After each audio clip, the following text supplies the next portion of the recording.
I'm Nisha DeGaring. And I'm Doug Jessop. Welcome to this episode of Family Heritage Stories, where we talk about what makes us who we are. Things like traditions, values, and culture. How are these passed down through generations? Through words, through deeds, through stories. When was the last time you thanked a veteran? It's time for Veteran Salute Stories.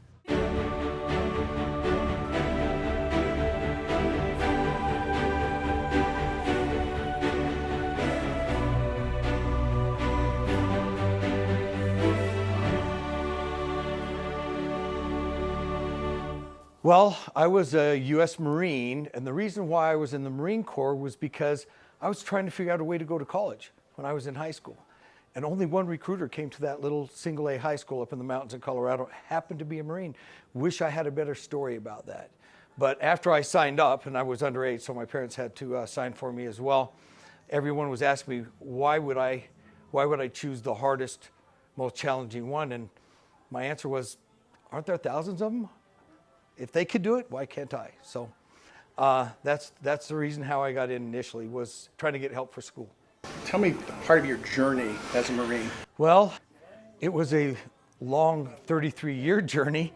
So after boot camp, I was assigned the MOS, Military Occupational Specialty of Aerial Photography, which even the drill instructors hadn't heard of. But I didn't get to go to that school because I was assigned to a reserve unit in Colorado. So my first MOS as enlisted was artillery. A few months later, I came to Utah to go to college at the University of Utah, and they changed my MOS to 0311, which is infantry, or as we would say in the Marine Corps, a grunt. So I started out as a private and made it to corporal. I think I became 0351 machine gunner before transferring into PLC, platoon leaders class, which is a officer program. So with that, I went in the summers to OCS, Officer Candidate School, 2 different summers, and graduated that. And then when I graduated college, after a long story, I actually accepted my commission and became a second lieutenant. I then went on active duty. In the Marine Corps, you have to go to 6 months of basic school, unlike the other branches of the service. As a Marine officer, you have to be an infantry officer first. So that's part of that schooling for 6 months. It's still pretty rigorous, like OCS. And then after you finish TBS, the basic school, you then get your MOS. So I actually qualified for the flight program, but I had made an agreement with my first wife that I would get out in 3 years. So I went into supply, and something I thought would transfer well later. And then after 3 years, when I finally picked up captain, I was selected for captain and had orders to Okinawa. That's when I really started to enjoy being a Marine. And I ended up getting divorced, and I ended up staying in longer. But when Clinton downsized the military, I opted for the severance package, and I got out and started corporate jobs while I was again in the reserves as an officer. And I ended up in Clovis, near Fresno, California, as a battery commander for Hawk and Stinger missiles. And when they decommissioned Hawk, I then got assigned to 1st Marine Expeditionary Force at Camp Pendleton. I got assigned with helping plan an exercise. A few months after we did the exercise is when 9/11 happened, and within 2 days, I was in uniform on active duty with 1-year orders. I got 1-year orders 11 times. So I spent most of those 11 years between Iraq and Afghanistan, with 1 tour in West Africa. I picked up another 4 or 5 MOSs along the way, but as an unrestricted officer, I didn't always work in my MOSs. I just plugged in wherever they need me. What was the first day like when you went over to Iraq? Well, it started out with the pilot saying we're landing in the largest sandbox in the world, and we're actually landing in Kuwait. So spent quite a bit of time in Kuwait, and then moved up to camp along the border of Iraq before we finally crossed the line going north as Saddam's missiles were firing overhead. It was an interesting experience. I don't know if you remember the show Twilight Zone, but those sirens going off and on, the air was so still after a sandstorm, and the sky is orange with all those particles in the air. So I'm looking at an orange sky, listening to the sirens, and we don't know what's in the scuds going overhead. So we're in our mop gear with the gas masks and the rubber suits. I felt like I was in the Twilight Zone. And what I was doing was just observing everybody else's reaction as we're trying to fit in the bunkers. And I was half in, half out, just kind of watching. That was kind of my first experience of things really getting kicked off. What's it mean to be a Marine?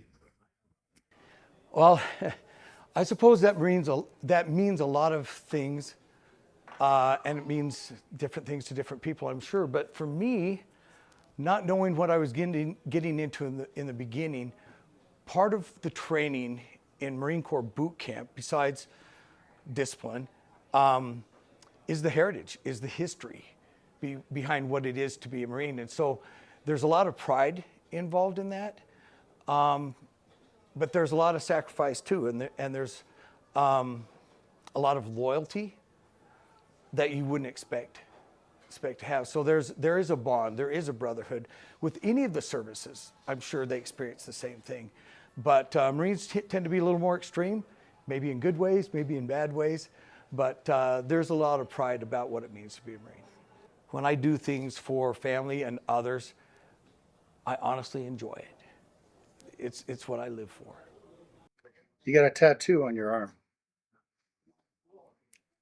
What, you want to show that to me and tell me what it means? Sure. So this is a stressed flag, and it isn't stressed for any negative reasons, but I just like that effect, and it's already getting a little faded. But my 5 children are in the stitching of this flag. And there's nothing I care more about than my children and their lives. And I care about my God, I care about my country, and all 3 of them are really what I live and will die for. Veteran Salute Stories is made possible by a generous grant from the Fedora Foundation and viewers like you.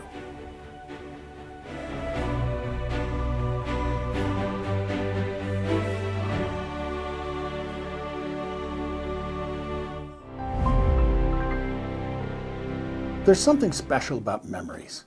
It might be that one fragrance, or it might be that song, or just that TV commercial when you were a little kid. You know which one I'm talking about. Bowling sure makes me hot and thirsty. This is a job for Kool-Aid. Hey, Kool-Aid! Oh yeah, Kool-Aid here, bringing you fun. Kool-Aid's got thirst on the run. Get a big, wide, happy ear to hear Kool-Aid smile. 'Cause the biggest smile is a Kool-Aid smile. A Kool-Aid smile, a Kool-Aid smile. Dun-dun. Your friend's cool. My friend's Kool-Aid. Kool-Aid brand soft drink mix. 9 Lives presents Morris. Don't you love our vacation slide? I've seen better pictures on cave walls. That's you by the cactus. Which is which? Intermission, din din. You go, I'll save your seat. Don't be finicky, it's 9 lives. I can picture that. Liver chopped platter. 9 Lives chopped platter. 9 Lives, nutritious foods cats will really like, even Morris. Get a close-up of this, 9 Lives. What is one of your favorite memories about Grandma or Grandpa?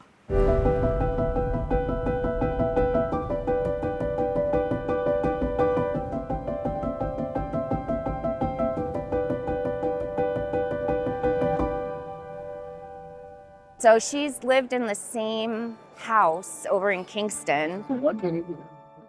Not the entire family life, but the majority of it. So it's cool because they've recently sold it. So we're letting it go, but at the same time, there are so many memories. Like I lived in Santa Monica growing up from 4 to 11, but I would come up to Seattle to visit family, and there would be like these crazy, giant family parties with my aunt and my uncle making out while carrying the piñata, and I'm like, that's disgusting. And then like my cousins and I like playing hide and seek, and Grandma Pat's house was always where the family would gather. And it was also really cool because it was spacious enough that there was like the adult area, and then us kids could go downstairs and like play pool and whatever, all the cousins downstairs.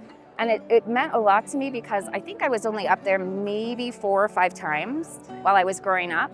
I didn't live here, you know, but it was always just so amazing to be able to just connect with everybody when I was little at Grandma Pat's house. Hi, I'm Marty Gale. You're watching Family Heritage Stories, and we'll be right back. Your history is everywhere, if you know where to look. But searching through all this? Are you kidding me? Actually, Kindex makes it easy to gather records and add them to your online archive.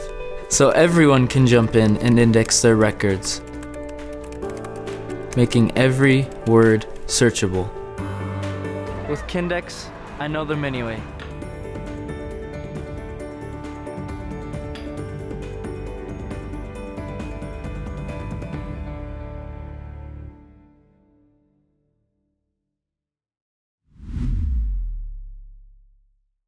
And now, Dad Jokes with Mike Agrilius.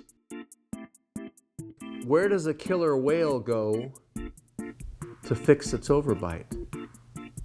The orthodontist. Why did the kid want a phone charger for his milk? Because it was only 2%. All from the book, Whatever Floats Your Goat, the granddaddy of dad jokes for kids and old goats.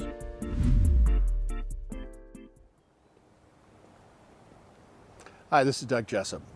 I want to give you a little background on why Veteran Salute Stories is so important to me.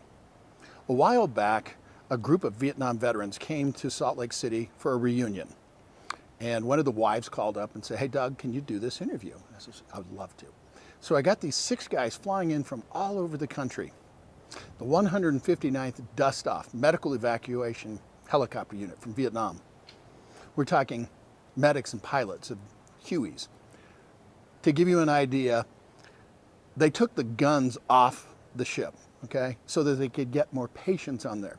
So now you're flying an unarmed helicopter. And as one of the guys put it, they decided to put a nice little red X on their aircraft, which made for really, really good target practice. Every single one of these 6 guys had done over 1,000 missions. Every single one of these guys had saved over 3,000 lives. Half of them were Purple Heart recipients. They told me stories that I was just amazed with. The stories were not originally intended to go on television. They were actually private interviews, because we do that on Family Heritage Stories. But I asked them, is it okay if we made a special? And to my amazement, they said yes.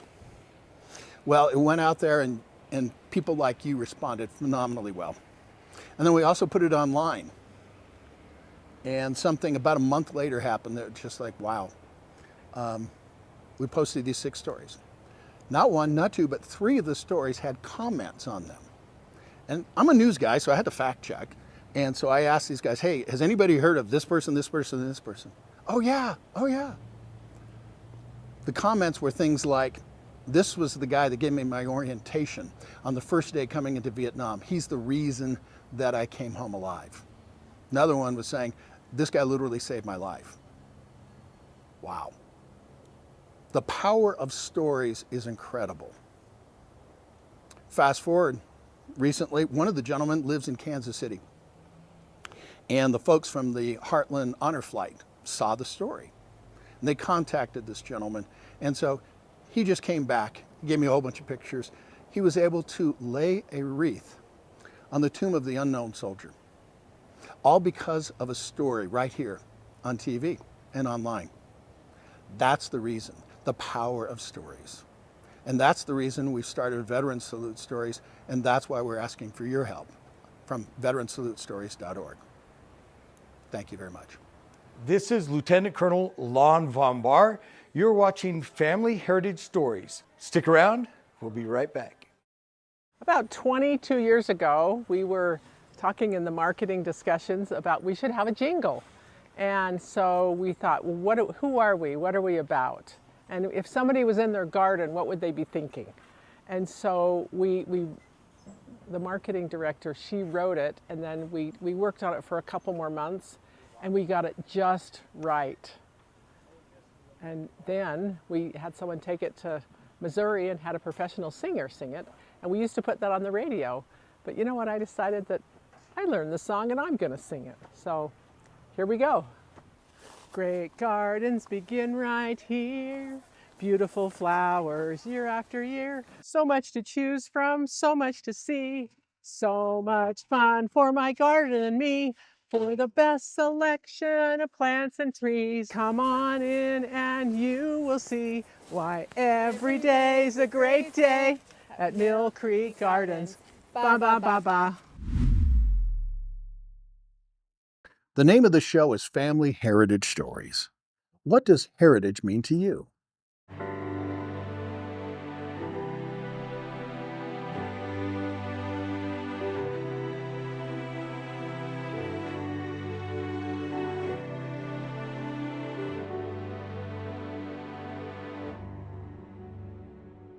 So I'm from Des Moines, Iowa. My mom was a federal employee. She's retired now. Okay.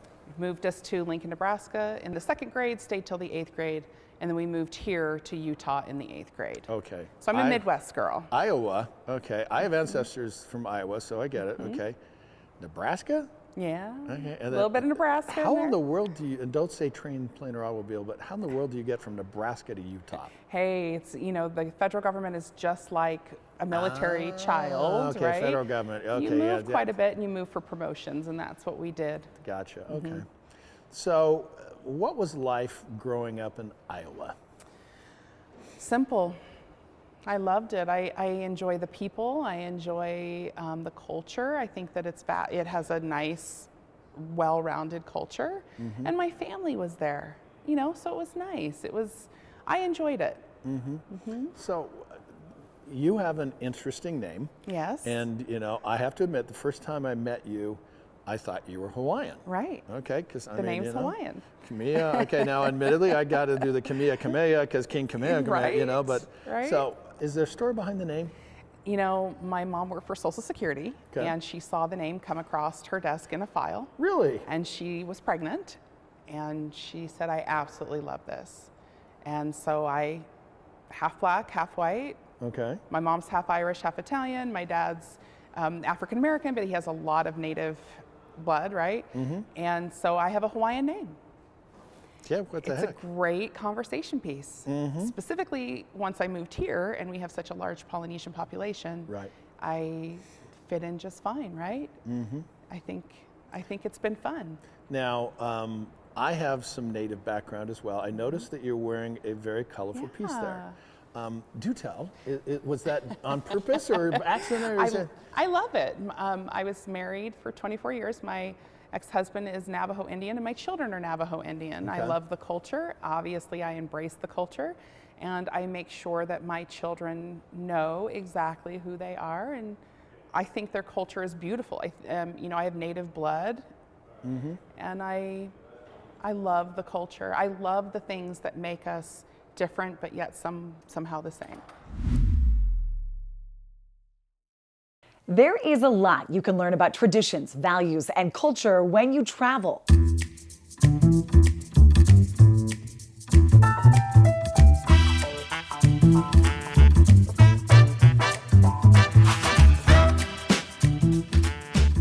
Our journey is aboard Windstar Cruises' 342-guest flagship, Windsurf, the world's largest sailing ship. The sight of the majestic sails blowing in the wind made me want to grab the wheel of this classic sailing yacht and explore the French Riviera. We decided to let the crew do the driving, but I will say we saw some pretty cool vessels in the variety of scenic ports we visited. You know, Chad was just ready to buy one of these, I could just tell, you know. Cannes is a city on the French Riviera known for the Cannes Film Festival. Now, Cannes is spelled C-A-N-N-E-S, but pronounced Cannes without the S. Yeah, confusing, I know, but here's something you might not know. The city has been around since 200 BC.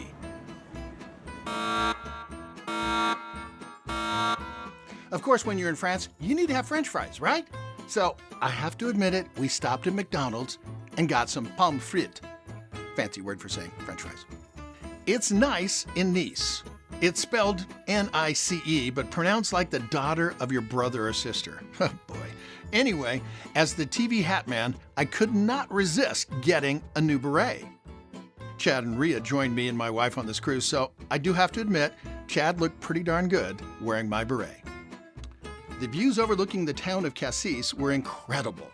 Now, I don't think Camille was thrilled how close I got to the cliff, but you gotta get the video, right? I will say that Cassis was really welcoming to our group from Utah. Check out what we saw in this shop. My favorite stop was another Cannes sur Mer, which means by the sea.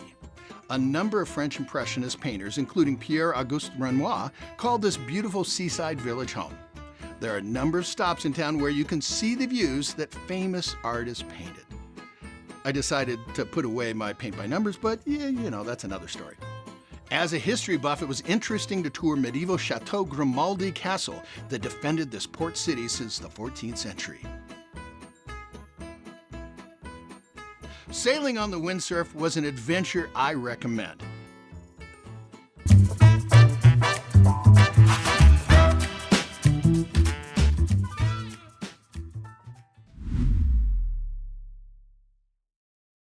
Objects with stories are treasures remembered.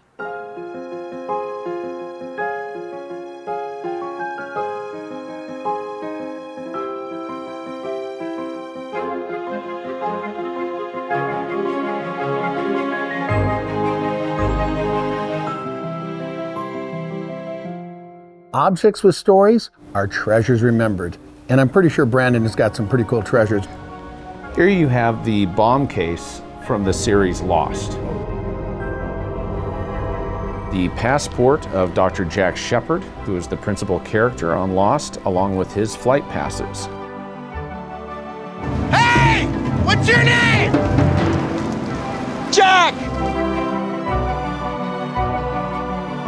Coupled with the bomb case, which was part of the season finale. This is the pilot episode screenplay from J.J. Abrams, as well as items that were worn on screen by the Dharma Initiative, which was a key part of the entire plot that went for so many seasons.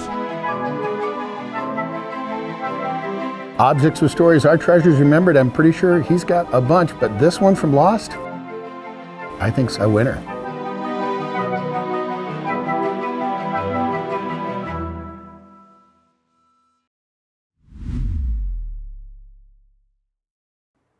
From old paintings to new videos on your kids' devices, we're all trying to do one thing. We're trying to make a connection.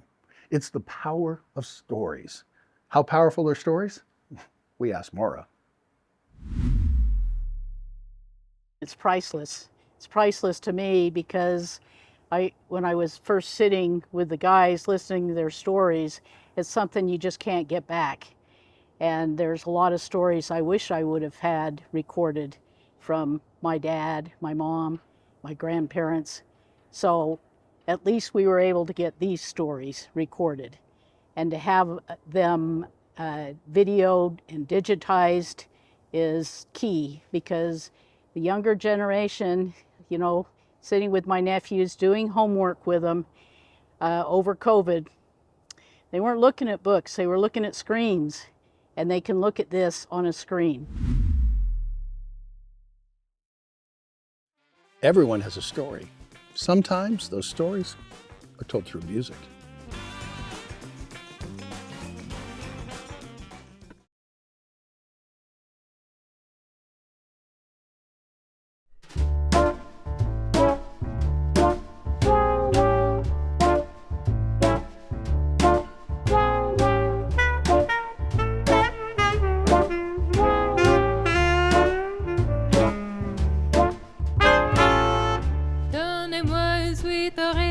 Je n'en veux pas des bijoux de chez Chanel.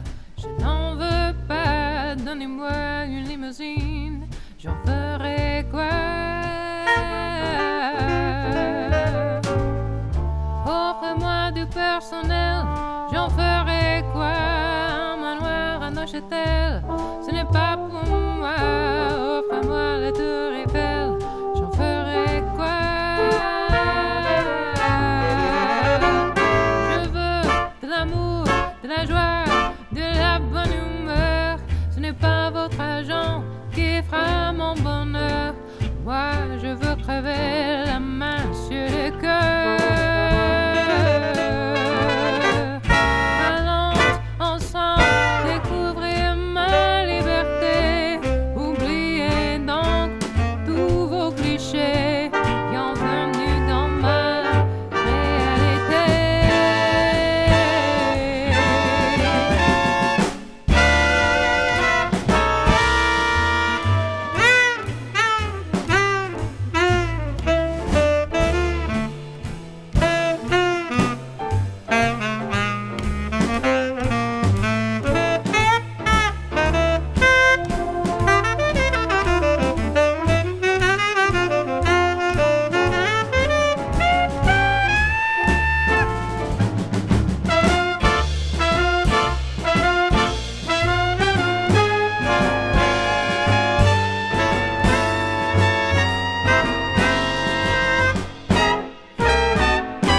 J'en ai marre de vos bonnes manières, c'est trop pour moi. Moi je mange avec les mains et je suis comme ça. Je parle fort et je suis franche, excusez-moi. Fini l'hypocrisie, moi, je me casse de là. J'en ai marre des langues de bois, regardez-moi. De toute manière je vous en veux pas, je suis comme ça.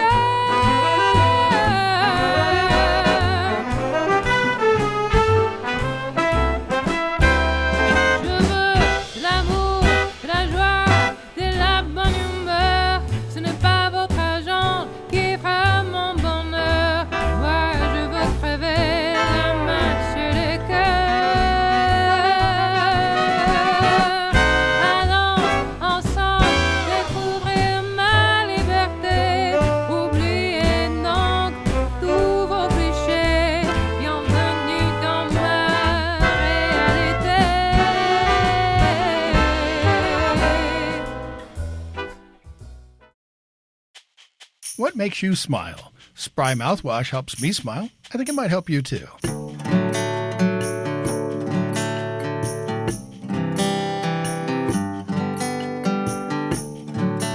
It's our honor to be able to help people remember where they came from. If stories are not passed down from generation to generation, they become lost. And it's as if these people never lived. How do you want to be remembered? With another episode of Family Heritage Stories, I'm Doug Jessop. And I'm Nisha DeGaring.